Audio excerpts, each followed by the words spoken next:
De acordo com o censo, em 2010, a população de negros e pardos passou a ser maioria no país. Mas como vive essa população? No que contribuiu as políticas afirmativas para esse aumento? Qual a situação da população negra hoje na sociedade?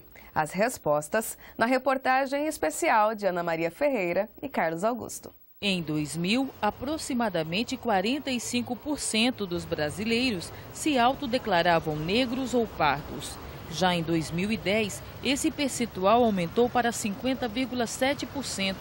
Isto porque muitos que se autoafirmavam brancos agora se dizem pardos e muitos que se classificavam como pardos agora se dizem negros, o que indica um aumento no processo de valorização da raça negra. Mas e a sociedade? Será que também passa por um momento de transformação? Será que nós estamos aprendendo a olhar uns para os outros com menos preconceito?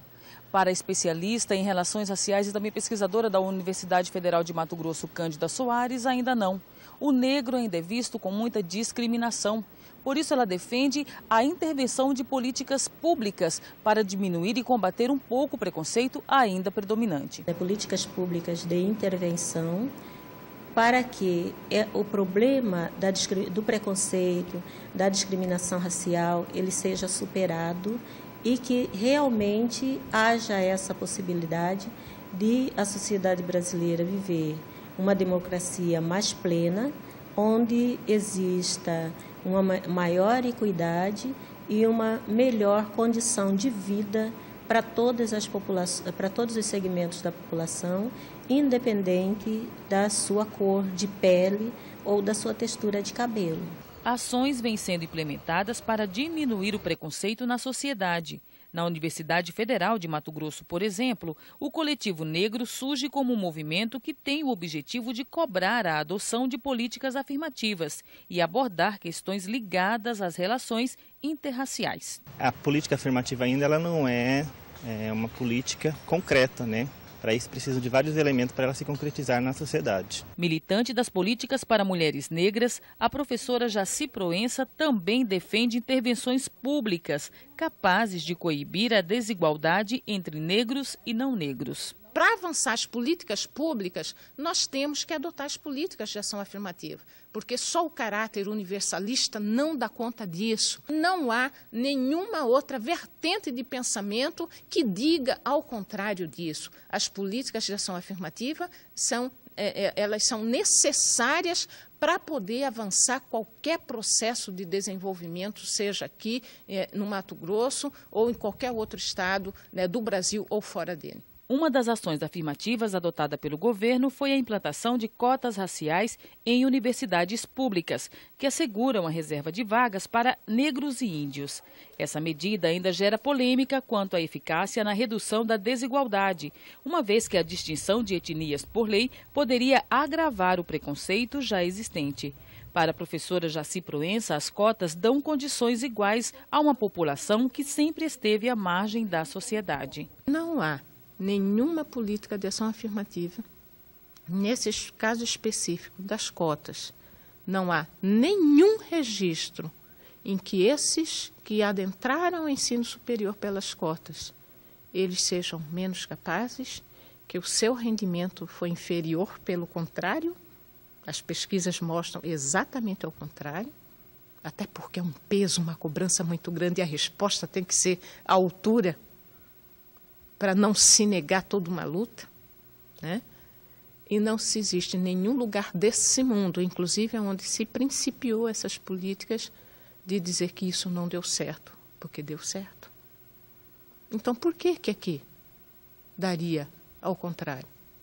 É onde adotou, aqui no Brasil, já se comprovou. É uma política que dá certo. E mais, segundo a professora, é preciso uma reflexão mais complexa. Segundo ela, é necessário banir a hipocrisia quando se afirma que a desigualdade no país só é social e não racial. Como que eu posso dizer que temos a mesma condição se até ontem, historicamente falando, existiam familiares, mães, que passavam soda no corpo dos seus filhos para tirar a negritude, julgando que era uma sujeira? Como? Se até ontem, e isso eu digo por mim mesma, que havia aconselhamentos por parte dos meus familiares mais antigos, que eu tinha, por exemplo, que me casar com um homem branco para que meus filhos nascessem com sangue limpo, ou um pouco mais limpo.